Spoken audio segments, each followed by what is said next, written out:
Happy Tuesday, everybody. I think it's the first 100 days. That's what I've heard. It's the first 100 days. I don't care what side you're on. It's going to be adventure. My name is Andy Elliott. I'm a realtor here in Williamson County, Tennessee. And I'm with my best bud, Rodney Wilds, who is with First Bank in Franklin. That's right. Loan officer, also in Williamson County. How you doing, bud? Doing fantastic. How are you doing? You know, I caught an article. I'm a little hot. I mean, I got to tell you, a lot of times I get my articles. I have a Google alert. You're familiar with what Google alert is, right? Where you set it up and it screens for articles and it shoots them to your inbox automatically.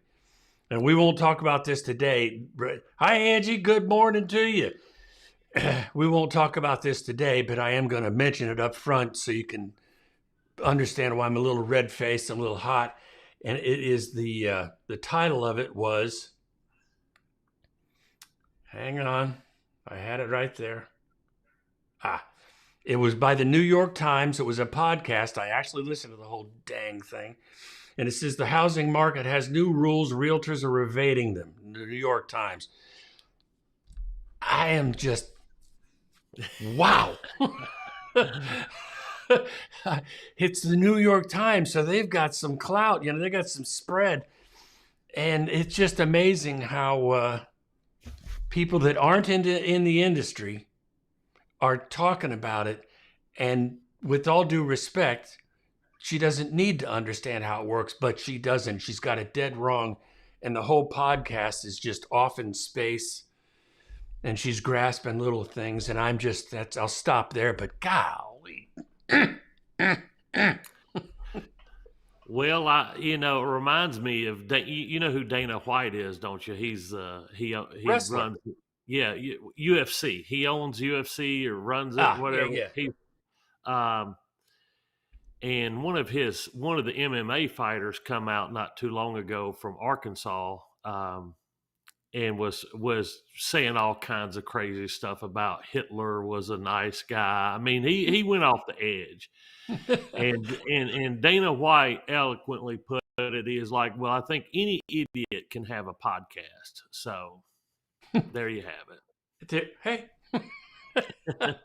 we're simpatico here. Yeah. The name is Elliott, not idiot, but close enough. I get it. Any Elliott can have a podcast because we do. Yeah. Interestingly enough, in that same Google alert, which I'm telling you about, and I promise I'll stop after this, but I've got to get this out. It's toxic. There's another article, and the alert is set on NAR settlement. Anything that comes across the wire in the NAR settlement, I get an alert for it every day. And theirs says, realtor commission fees haven't declined despite the NAR settlement. I mean, so you've got opposing forces right off the bat. Yeah. So the title of this show today, I think, is something like, let me read it. Buyers are backing out. Sellers are struggling. Is the market DOA? Now, we know the market's not really DOA. That was a hyperbole on my part. Guilty. But I thought that the thumbnail was really good thumbnail. Did you see that? Did I show it to you? I did see that. Yeah, I did see that. That's really some good artwork. Thank you very much. Carved that stone myself with my own two hands, typing on a keyboard. That's how I did that. So the first article that I'd like to go into, if you don't mind, is so we could agree. What's the stock market doing today, Rodney? You get any ideas? I haven't watched it this morning. The got some news coming out later this week, though. We got a lot of news coming out this week. It's going to be a big week for economic. Really? Mm-hmm. Big week. I think employment just came out earlier today. Wasn't that what came out earlier? Wasn't that great? We had jobs report. That was pretty good. Yeah. And it looks like the stock market's up 400. It's up over 40 again, and everybody was, I understand. That's an emotional thing. I'm telling you, we say it every week that the economy, housing, all of it's based on people's emotions. And people have a right to be a little unsettled because you know what? This tariff thing, let's just talk about that. It's causing some consternation, you know. In other circles, they call that worry, but consternation, you know, that, I mean, you see that when you talk to people all the time during the day about mortgages and houses and the economy. What's your feel for things? It's it's much the tariffs really don't come up much in conversation, honestly. It's a lot of the same old. People are still looking, still people are still buying. Uh, it the I think all of this is second nature. Like every problem we have, like Mm-hmm. let's say this tariffs, inventory, everything else secondary to rates. Like when rates are high, it slows everything down. So they can, everybody can talk about, oh, it's slowing down, but the rates have already slowed us down. So, I see this as one still issue, rate issue. And once rates get better, the inventory will take care of, all these problems will fall back into line. Yeah. Make sure I've got this good. Um, I, I think what people get caught up in, including me, is trying to predict the future. That's that's where it's at. That's where stocks are. That's where everything is, in my opinion. And that's if there was worry going to take place, it's about what's going to happen tomorrow. Because the questions we get are sometimes if somebody's in the hunt for a house, they'll say, "What's the market doing today?" But 99% of the questions what I get is, what do you think housing is going to do this summer or this month or down the road? You know, it's cast in a future mold, you know, is what people are looking at.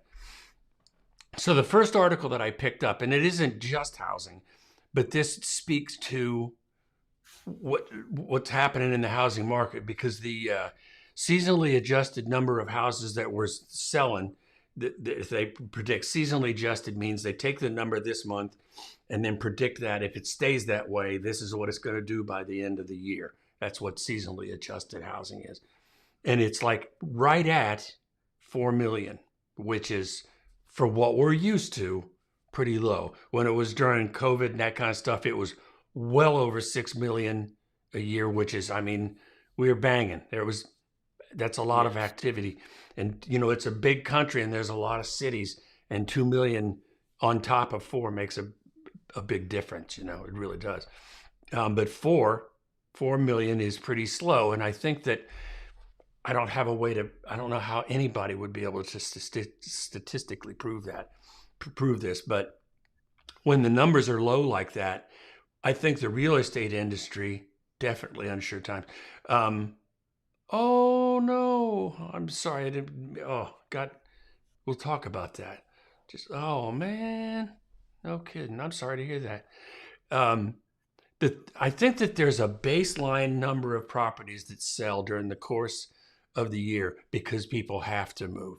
You know, whether it's life Right. change, it could be divorce, it could be whatever. Empty nest, it can be retirement, all those different things. But there's a baseline number of people that say, "I don't want to leave, but I gotta go." You know, that's all it is. And what made up that extra 2 million, and I can't prove this, so I'm just yapping, is people that go, hey, I have an idea. Let's move to Florida. Let's move to Idaho. Whatever, that's, entertainment value, recreational moving. Well, with everything that's going on, and I'm going to say it, and I know that I'm not getting political. I'm just going to say it. This is as I see it. I'm allowed to do that, right? Right. That the country voted for change, and that's what we're getting. We're getting change, and change for me, it's never easy. So let's go into this. The name of the article, I can go. I think this should work. Come on, there we go. Sorry. Come on. There we go. 24% of Americans are scrapping plans to make a major purchase like a home or a car due to tariffs, is what the article is. And the reason that's important, what we're going to do is point out in these articles today is why is the market slowing down and what are people doing to compensate it? Nearly 1 in 4 U.S. residents are canceling plans to make a major purchase, such as a home or a car, because of the new tariff policies. In addition, 1 in 3, 32% are delaying plans to make in addition, 1 in 3, 32% are delaying plans to make a major purchase. I just read that. Anyway, that's according to Redfin, the commission survey. Redfin is another broker. It's our competition. Everybody's in real estate. Redfin's going to be a competition, just like Zillow, because they're a broker too. But one thing that Zillow and Redfin do really well, other than it seemed like good companies to me, is they do data really good. They spend a lot of money on surveys, and all they're doing is they're putting out articles that pull people into their website. So, have you seen where people are? You're in the business of loaning money. Have you had conversations where people seem to be slowing down on things or thinking, pausing stuff? What are you hearing, Rodney? I think we're seeing it. I'm seeing actually more people not qualify right now than I have in the past, just because the rate spikes and money for down payments and things like that. I'm seeing more of that versus more of the delay, because when you're talking about, in my opinion, when you're talking about 50% are canceling or delaying major purchase, first of all, they're not thinking. 56% of Americans are not thinking about buying houses. So the small percent, that may be 7%. Only 7% of those people were buying houses. So, but they're not buying cars, they're not buying generators, or buying a new pool or anything, stuff like that. I think the bigger purchases, I just don't think they were all in, what I'm saying, in the market for a house. So I think I'm seeing more and more of people not qualifying because the rates have spiked up, the house prices are still high, and things like that versus the other. Let's talk about that if you're comfortable talking about that. Yeah, sure. There's this. I think that we would both agree both of our industries are pretty, despite what some articles say, it's pretty transparent with all of the different websites. People can go find out interest rates, what the houses are, how much they cost. They can get down payment. People come in when they call us. They can be pretty well educated. Wouldn't you agree with that? They could research the heck out of stuff. Yes. And so when people come to you saying, "I want to buy a house for X $600,000," I bet you that they're pretty well informed before they get to you. And are you suggesting that sometimes they're learning when they get to you, and probably learn about DTI and stuff like that? That's one thing usually people don't calculate much. Is that where they're getting hamstrung a little bit? DTI, debt, that sort of stuff? Not everybody is savvy as that. A lot of people are coming in without,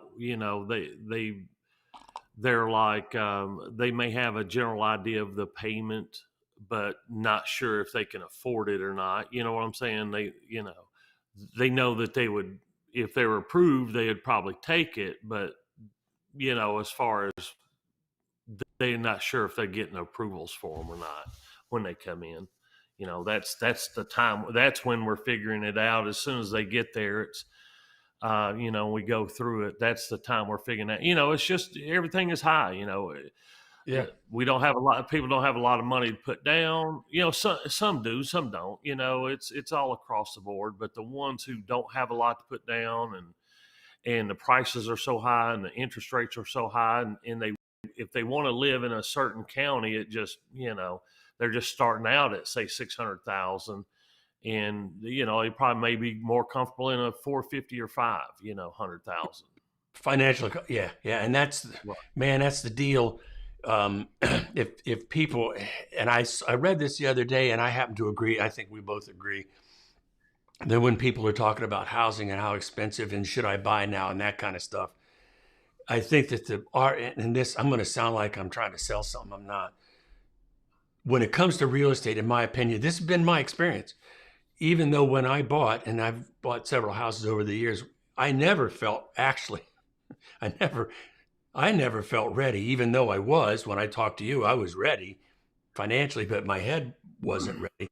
And so when people are asking the question, should I buy now? If you don't have a house, I'm telling you, for goodness sakes, do that. Plant your flag, start your wealth building, even if it's not the house of your dreams, especially if it's not a house of your dreams. Because the only way to get the house of your dreams is start with the one that you got to fix up, I think. Would I be right? Well, you got, when you have no clue what you like in a house until after you've been in one, and you've experienced, living in a house, and you may want the garage on one side of the house or your washer machine, whatever. I mean, you just have to figure that stuff out as you go. Yeah. So in this article, I thought that this was interesting how it breaks down some things. More than 1 in 3, 36% of Democrats said they're canceling plans to make a major purchase, while 43% are delaying a purchase. Why am I reading that wrong? More than 1 in 3, 36% Democrats said they're canceling plans to make a major purchase. Got it. While 43 are delaying a purchase. In comparison, 15% of Republicans are canceling and 23 are delaying a purchase. Well, if there was a belief gap, that would be it. Right. So, same economy, same market. It's just the way you're looking at it. It's like, we're going to be fine. Go get the Lexus, Yeah. go ahead and do that. Just a couple more and we'll move on with this. 3 and 5, 60% of people age 55 and above said that tariffs make them less likely to make a major purchase this year. And I'm calculating into a home purchase ultimately. That's what I'm talking about. But what this article is talking about is people's reticence to spend, we're hunkering down, 50% of, okay, try again. 3 and 5, 60% of people age 55 and above said the tariffs make them less likely to make a major purchase this year compared to 54% of people aged 18 to 34 and 50% of people aged 35 to 54. Interesting. On the flip side, nearly 1 in 4, 23% of people 18 to 34 said the tariff policies make them more likely to make a major purchase. God bless America. Compared to a 15% of people aged 35 to 54 and 4% of age 55. The capitalistic system at work, baby. Yeah, I mean, if you're afraid of tariffs, go buy your Porsche now, right? Or Porsche. Quick. I mean, I don't know. It's kind of wild. But if I was looking at a foreign car, maybe I might be looking to get one now. Before. Well, somebody's decided, and I'm sure that those are people that are like on the fence. My first inclination when this stuff started going around, if I was in the market for a car and if I was looking for one that would be affected by a tariff, my bet was that it's going to work. We're going to be at zero and I'm going to get a better deal down the future, down the road. Now that was my thinking. So yeah, I'm pretty red. So, okay. I'm on that side of the belief gap. Anyway, we'll finish it up this way. And this is kind of important for those of you who are Dave Ramsey fans. You've heard of emergency funds. Of course you have. 56% of people with emergency funds have 0 to 6 months covered. And that's going to be, wow. Is that right?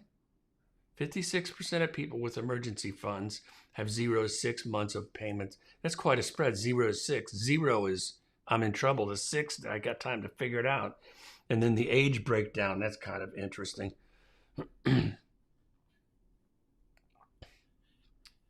Interesting. Okay, so all right. So 18, 34, 74%, 45% of 55 plus. Huh. Hmm. That's trouble. That's not trying to judge, but look at I this. think this has been the case for a long time. I think for some reasons Americans, have problems saving. Um, Yeah. For those with more than 12 months, it's pretty good numbers. For those with 7 to 12, it seemed pretty low. I don't know. But the difference in owners and renters on the short term is significant, but in the long term, it doesn't seem to be that much difference. I don't know. Anyway, the whole point of this article and the reason that I brought it up is it any wonder that home sales are slow? What do we keep talking about? If there's uncertainty in the market, most of us, including me, I'm not going to do much of anything. I'm going to sit and wait and watch, even though I'm not optimistic. And that's what those numbers were about. Some are pessimistic. I'm going to say probably a little on the blue side. Some are more optimistic on the red side. But that still means we're going to be sitting on the fence. Any thoughts on that there, Rodney? yeah, I go back to we've got such a major problem with our rate environment just keeps and you've said it a million times, it's not stable. When it keeps bouncing around and going up like this, it creates a lot of no confidence and no security, and people are not going to be buying when the rates are bouncing like that. And then you add in this tariff, and then you add in home prices and inventory and any other problem that we can come up with right now, and it just compounds the issue. It's going to slow down sales, right? Yeah, So yeah, but yeah. I do think, though, these problems will take care of themselves. Say if we go 3 or 4 months, 6 months, and then our rates have declined over that time, and we hit 5.5%, it'll be these problems will disappear.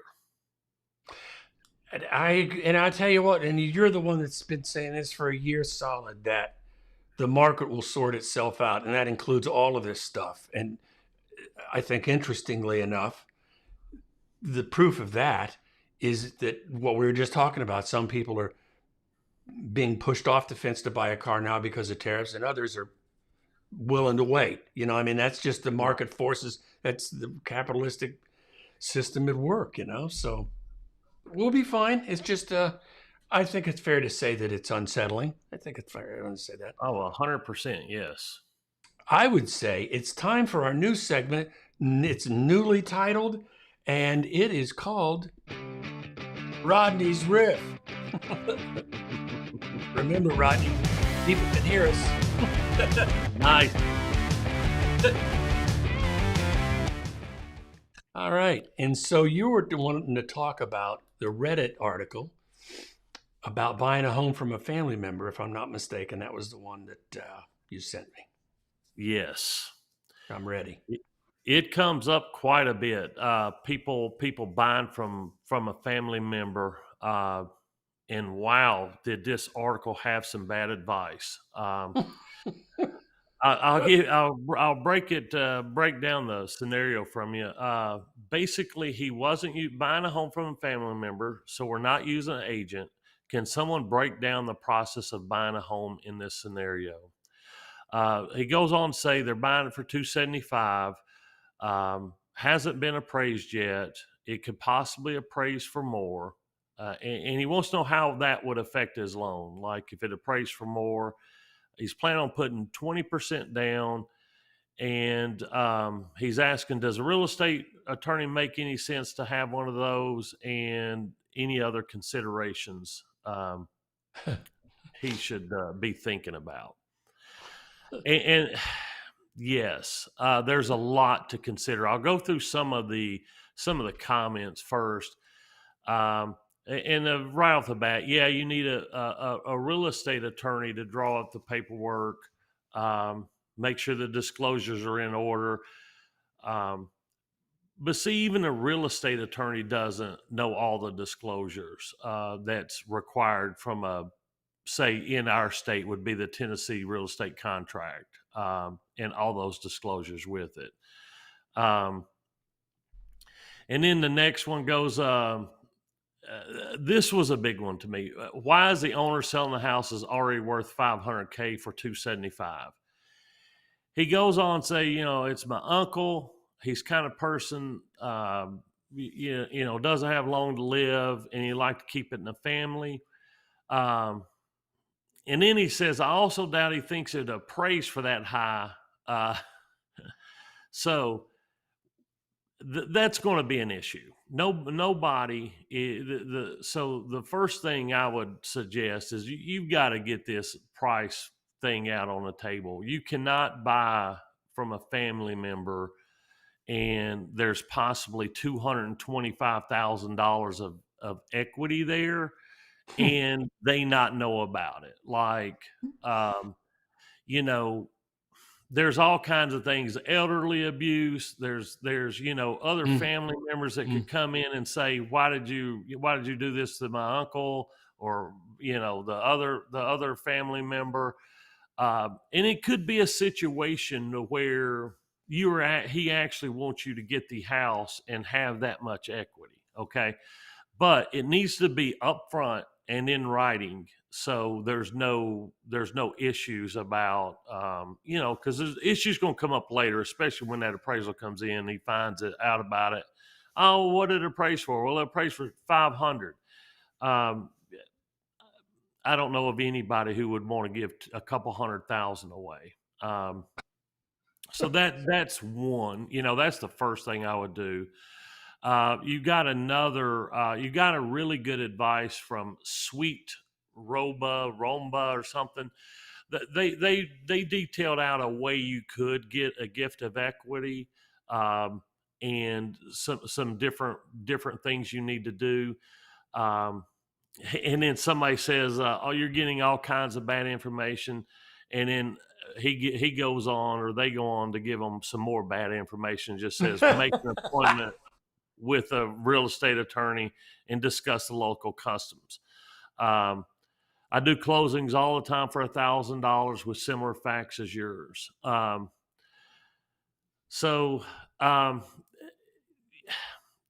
Finally, somebody down here, Red Tie Guy 6, says, get an ex-agent on your behalf or an attorney. Anyone can give you bad advice for free.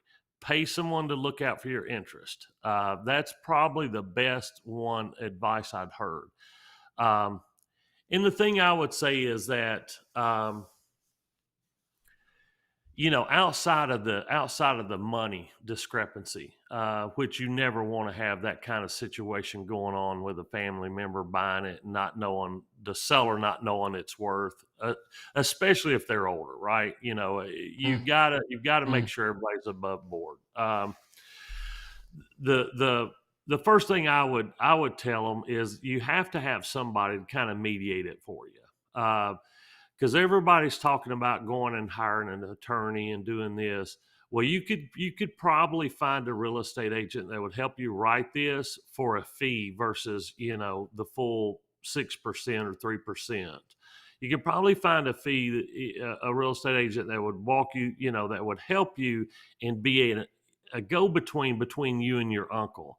And it's on inspections, on getting things signed. There's a lot to do in the home buying process, and you just don't want to leave that. Your real estate attorney, you're going to have a real estate attorney because you're getting a loan. So you don't need to worry about hiring a real estate attorney. The lender's going to have an attorney that's going to walk you through your documents and your paperwork at closing. So instead of paying a real estate attorney on the front end for a realtor, I would just find a realtor and see if I could get a reduced fee for helping you write the contract and walking you through the process. So that's my riff on.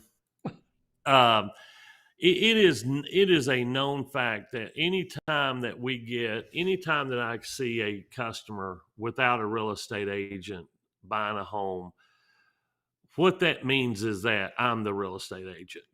Okay. And I'm not a real estate agent. And I don't mean to say that in a bad way, but I'm not. I do a very specific role in the home buying process, and that's everything mortgage. It's from when we get the money to the table and all that, but the disclosures, I know them, I see them, but I don't own a set. I don't own a set of real estate, the TAR contract to where I can give it to a customer and say, Right. this is the contract you need. So it is never a good fun situation with somebody buying the house without a real estate agent. Every lender in America will tell you the same thing. It's just, we appreciate the role that the real estate agent serves in this transaction, and it's necessary. So even when there's not one that you would think that needs to be involved, instead of spending money on a real estate attorney, I would rather just try to find someone that could help me.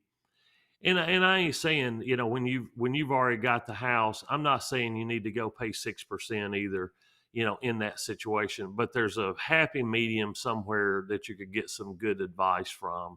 And I'm sure there's local real estate agents in that area that would help you do that. Yeah, that's really a good point. And to answer Angie's question here, I think what she's saying is if you're a buyer with cash, right, you don't need to have any loans. Would you get an attorney? Would you have an agent with an attorney available? For me, 100%. There's a guy I've been using almost as long as Rodney, 15 years now, something like that. He's the guy. Doesn't mean you have to. I'm just telling you that he's the guy that I trust. And for 15 years, we're working together because he really, really does a good job. That's it. Yes. So the answer is, Yeah, 100%. Yeah, for me, the attorney does multiple things. And not everybody's attorney, Andy. We actually, the people we use, Chapman and Rosenthal, they're all attorneys at that company, and not all title companies have attorneys working for them. So that you don't have to be an attorney to have a title company, but the Chapman and Rosenthal, the company that Andy you're talking about and that I've always used, are wonderful attorneys that do the closings there. And yeah, the good thing about that is that they do twofold for, like, when they have a mortgage in process. One, they're going to explain the mortgage documents and go over it with the customers and make sure it's all signed and dotted correctly and the customer understands all that. But the side with that, if you don't have a mortgage, you still need to know if that property has any liens when you buy it, even though that you're not putting a lien on it. You want to know it's free and clear of any liens. You want that title insurance policy, and then obviously the big part about it is you need all this recorded. You need it recorded with the state and in the city and all that, and they do that as well. So they do a lot on the back end, but the thing for the customer, that when they interface with the customer, is a big deal for the customer, but their back end stuff is just as important as what they do on their customer interfacing. it's an amazing thing. For anybody that's not familiar with it, what Rodney's talking about is there's three lanes at least of what we're talking about. We've got the lender lane, we got the the agent lane, and we've got the title attorney lane. And when those three folks are working together with easy communication, be it email, text, phone call, easy communication, and that's the reason for me and all of my transactions, I've got a certain set of vendors that I prefer to use. Again, you can use whoever you want, but I prefer these people because we can kind of predict each other's thoughts a little bit, and when those three guys are three professions are getting along, that's when you end up with a transaction that go, God, that was so easy. I think I could do it myself. That's when you have these, that's where those ideas come from, because you go, well, that was too easy. Well, maybe, Yeah. maybe. Yeah. Yeah. Exactly. Yeah, I agree 100%. Yeah, I Yeah. mean, like and most title companies know, when they send a lender their title policy, that they need, they need the title to be cleaned up. They need all the exceptions to be off there and things like that, meaning the customer's going to own the property free and clear outside of the lien that they're putting on. So Yeah. Yeah. It's kind of it's kind of an amazing thing when you sit back and look at it. So the next thing I want to be able to touch on, thank you for that, Rodney. That was really, hey, let's go back to this again just real quick. Yes. That was Rodney's riff, and I loved it. Got to do that more often. Let's do that every week. let's do it every week. Every week. All right. So the first article touched on people are putting a delay on stuff. The second one is about sweetening the pot. That's what they're calling it.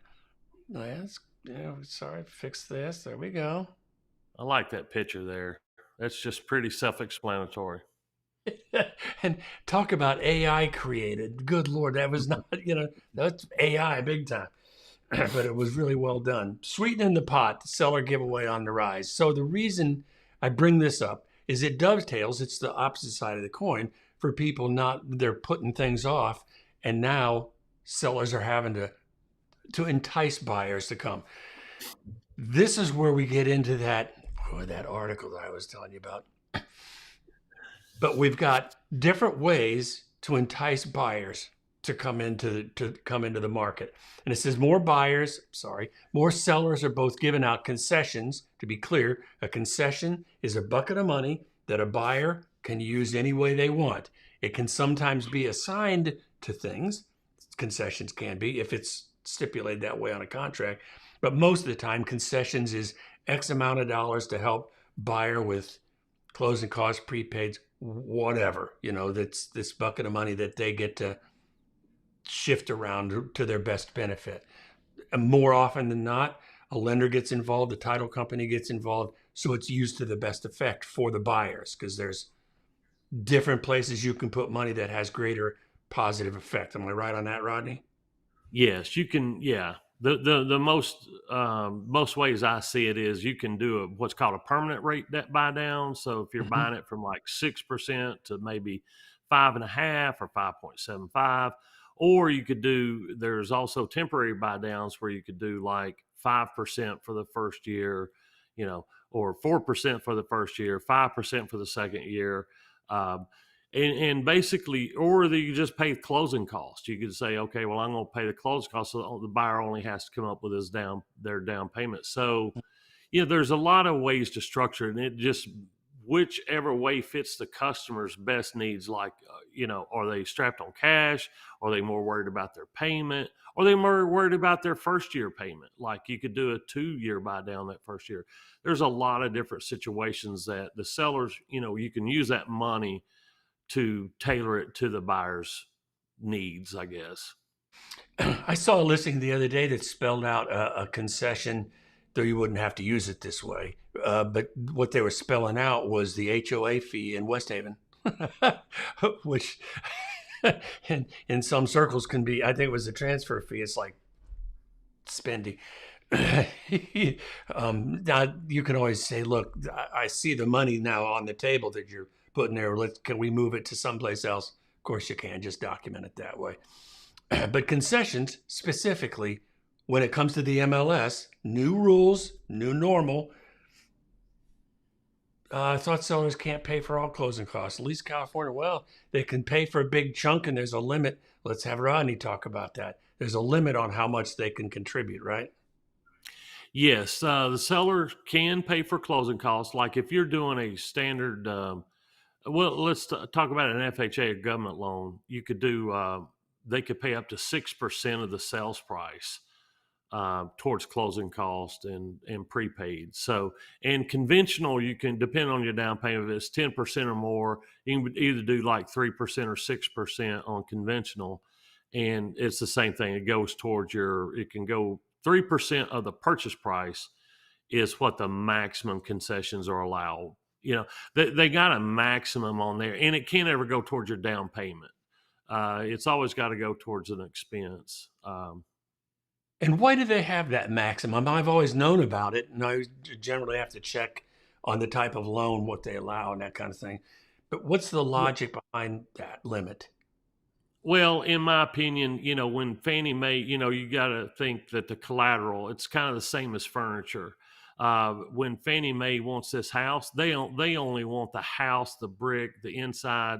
They want nothing else affecting that value.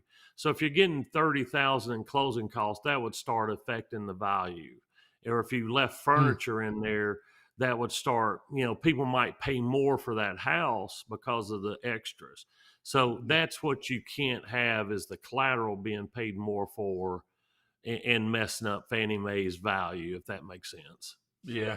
And I suspect, and keep in mind for anybody that's watching from different parts of the country, what I know, I can't speak for Rodney, is what goes on in Tennessee. That's what I know. So when you say can't pay for all closing costs, I'm a little fuzzy on what that actually means, So I want to be specific that if you have questions, talk to somebody in your vicinity. Now, Rodney can do loans from across the country. I'm only licensed in Tennessee, so at any rate.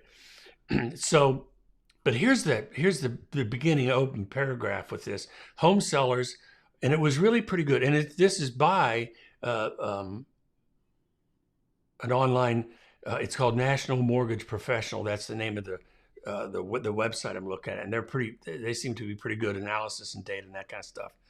But it says home sellers are handing out goodies, concessions, at near record levels in their efforts to land buyers. Some 44% of sellers gave away something to their buyers in the first quarter, up from 39% at this time last year, and just shy of a record 45% set at the start of 2023. That's a big deal. That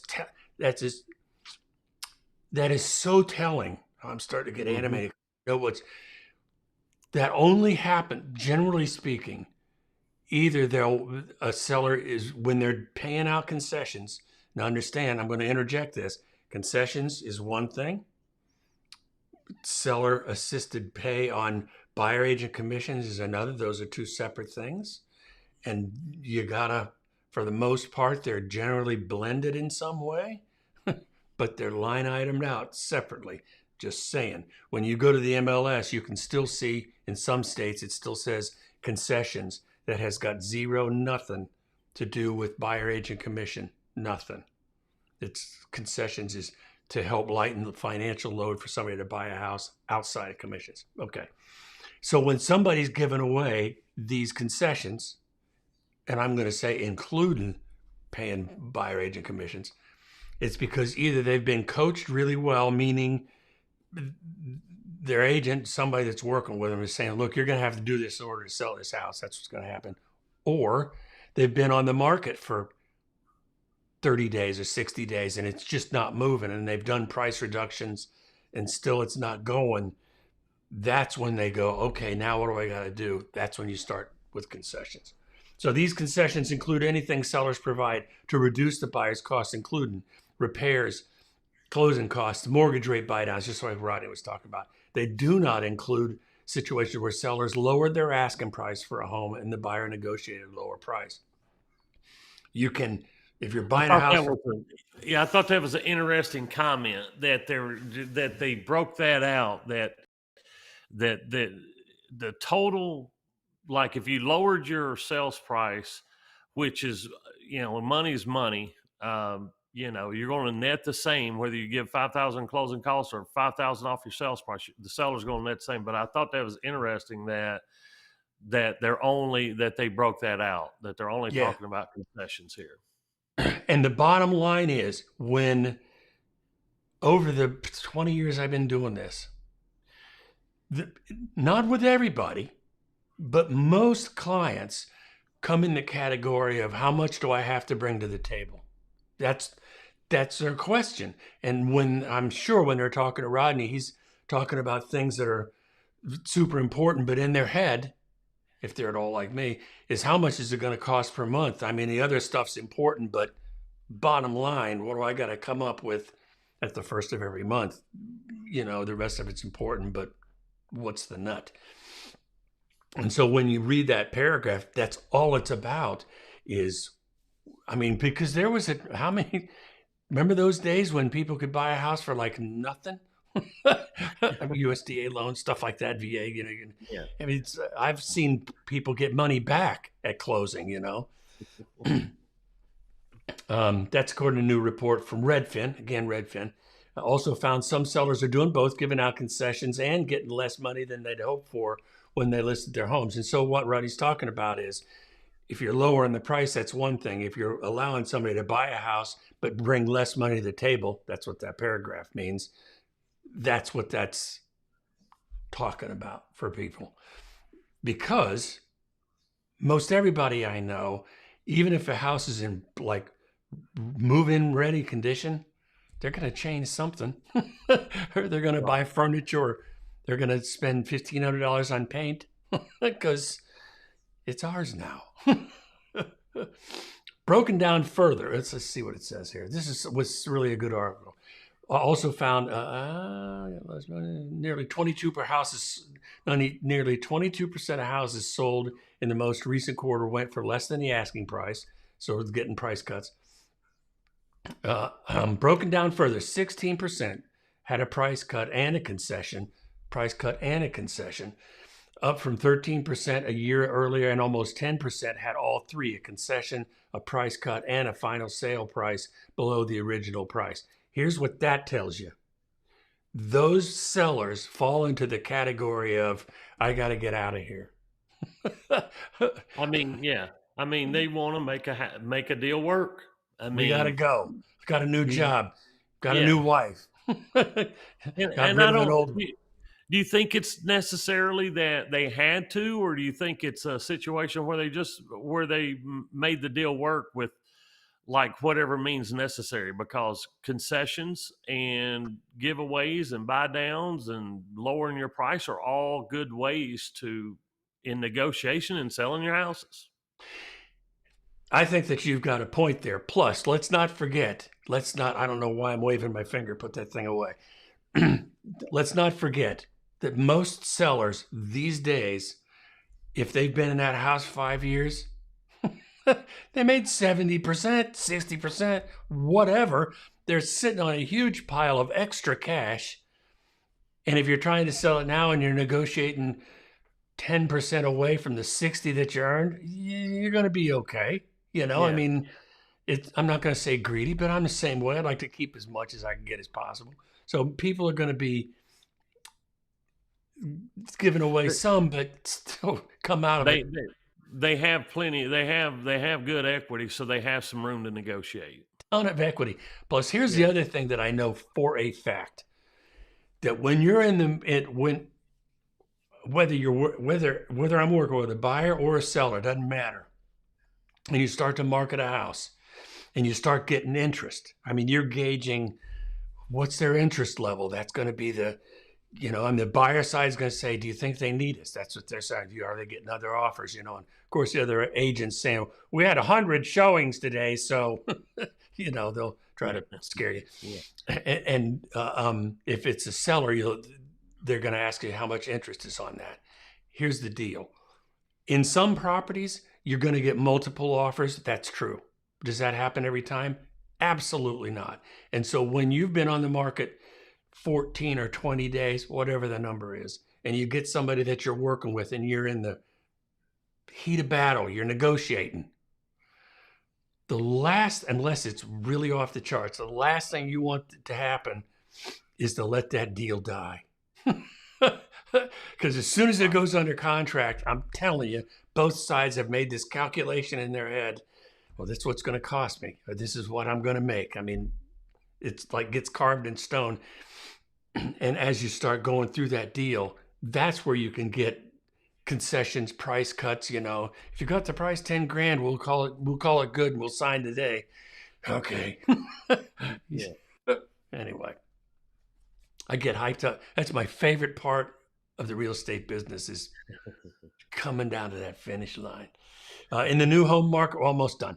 In the new home market, incentives are even more common. Nuts. I get mail all the time from builders that are offering giveaways, but it's changed. It used to be, we'll give you 5% if you bring somebody. Now they're really helping out the buyer side. The rules have changed.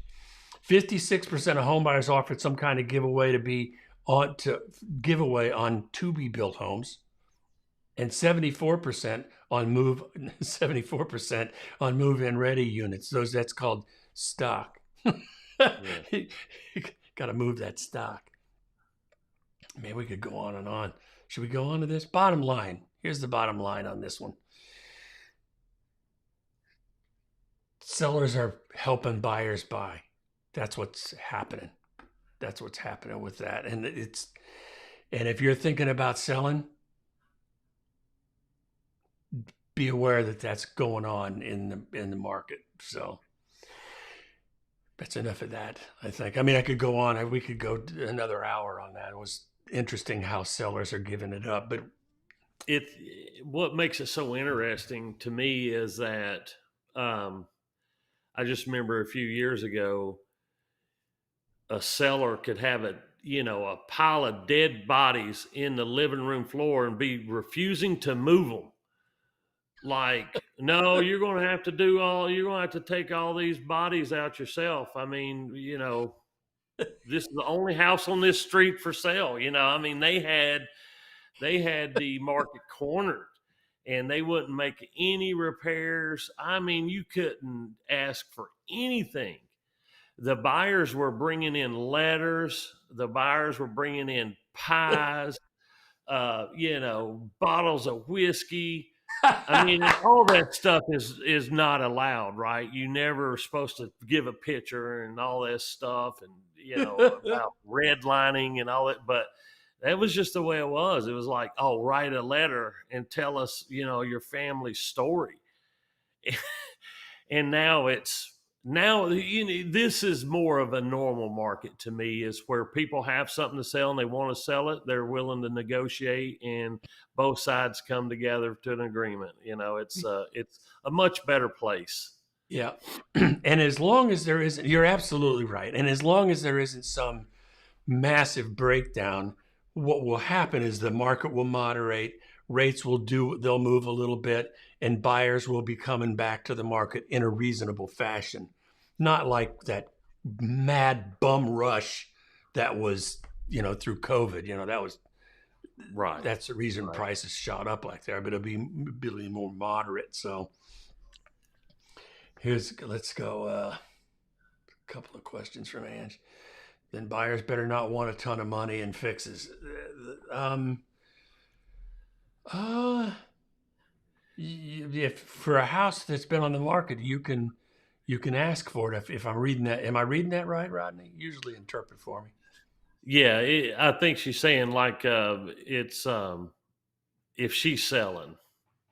Okay. Oh, got it. Okay, see that? That's. But I think people. It's just reasonable now. It's not like it's crazy. If somebody comes in, they're going. In my opinion, they want something reasonable. Yeah. See, I mean, hey, I'd like a cheesecake. I'd love cheesecake. Yeah. Your cheesecake gets the job done. I mean, bring some cheesecake. I want to, if you are okay with it, since we can't really cover anything else without going over time, not that that would be against the rules, but I like to keep it tight. I want to talk about something that relative to what we're talking about. Now the topic I'm talking about is housing affordability and how do we get here? How did it get to where things are so expensive? And I think I shot you a little bit of that in an email, Rodney. I don't think I left you completely unaware, but here's what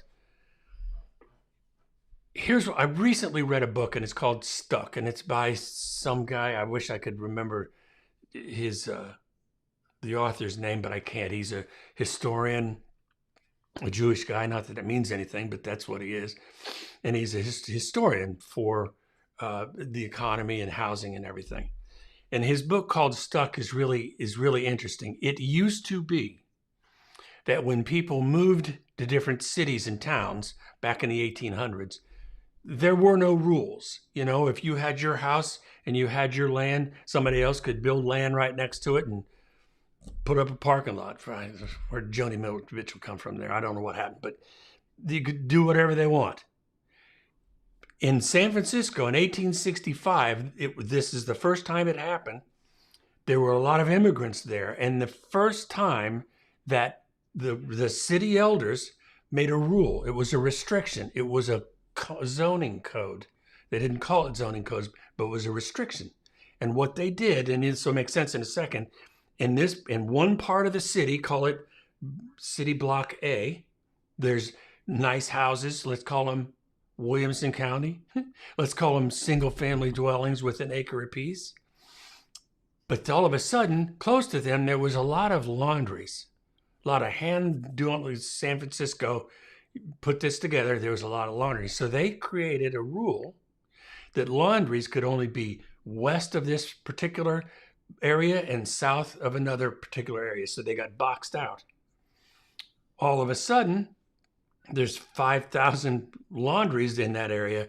But in this zone that we're talking about was clean and nice and neat, and nobody else could live there if they wanted to do something other than 1 acre. And okay, start spreading the news that you can do these restrictions. And they did everything, terminology. You would never know that they were talking about Chinese immigrants if you were to read the zoning.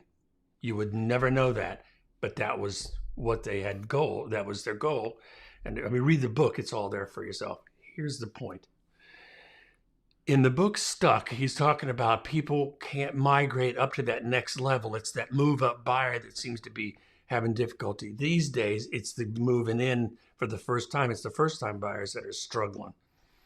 But his take on this, and he's got for recent evidence, and I've got an article to prove it. This is an example right here in Nashville, is that he's suggesting in this book that the more liberal-minded people are blocking new people from coming into their neighborhood. It's called NIMBYism, not in my backyard. Because one of the things about affordability is if you could put more people in the same area, housing would become more affordable. Would it become less tasteful? Probably. Would it become more crowded? Without a doubt. And on and on and on and on you go. But here we have, and I'm going to pop this way.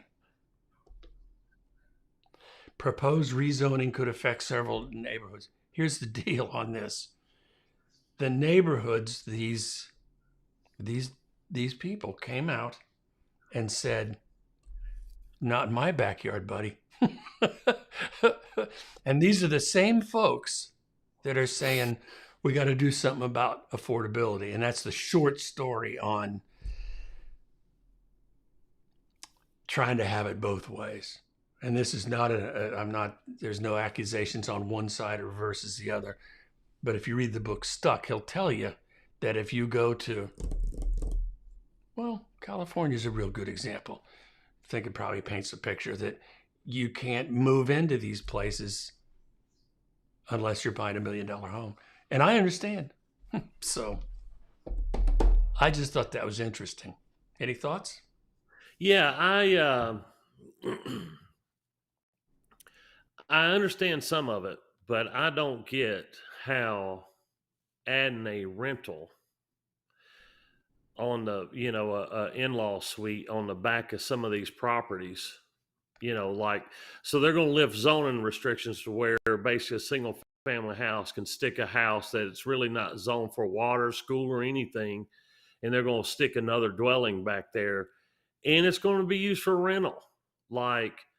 And if it's not going to be used for rental, it's already in some of these nice neighborhoods, so they're going to build a 600, tear one down, build two $600,000 ones or $2 million ones. So yeah, I don't see how it's going to. This is our answer. I don't know. I think the government's going to have to step in and build, take 300 or 400 acres and build 400 or 500 units at a time. And it may not even put a dent in it. I think they just need something for like all the workers that go in the inner cities that have to drive forever to get there. Cause you can't afford like downtown Nashville or downtown Franklin. But there's plenty of people come to work there.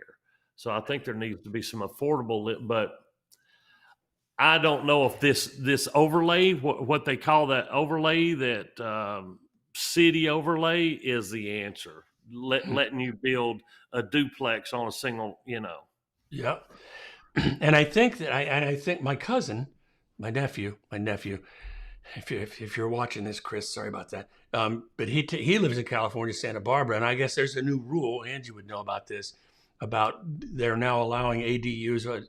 What is it? Additional dwelling units, right? I think is what it is. In the backyards, to create some more accessory units, accessory dwellings. Yes. Yeah.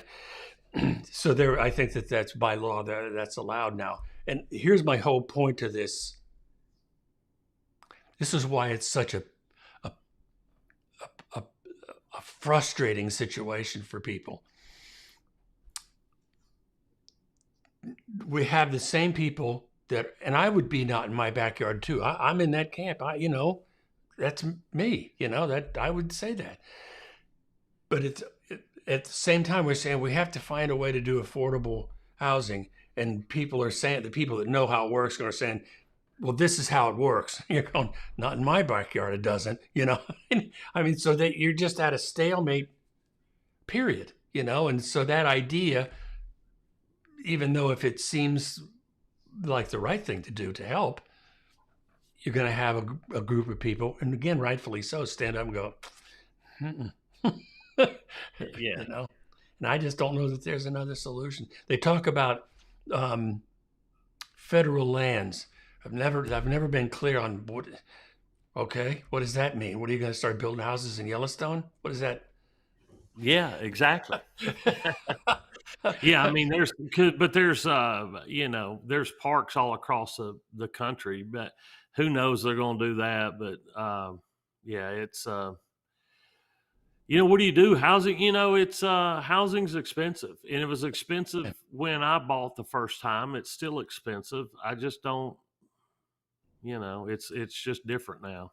Yeah, and I think the bottom line as we wrap things up, thank you, Angie, for being here today. Is when people talk about house prices falling. I think we talked about this last week about housing prices falling and stuff. They may decline a little bit, but is it going to be significant? It doesn't seem likely unless there's something I don't even want to think about what would happen to cause that. We'll just have to take it a day at a time. We'll go celebrate those 100 days, right? That's it. Yeah, I mean, if your house, I look at it like it's just a very long-term investment. Like, so look at it over a 5-year period. I don't look at something over a 1-year period, especially your housing. You've bought it to build equity for 10 years, 20 years.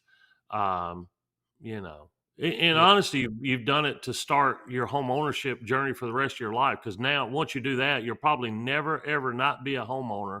And no matter what house you're in, it's, you just hope it continues to grow over years, So. Yeah.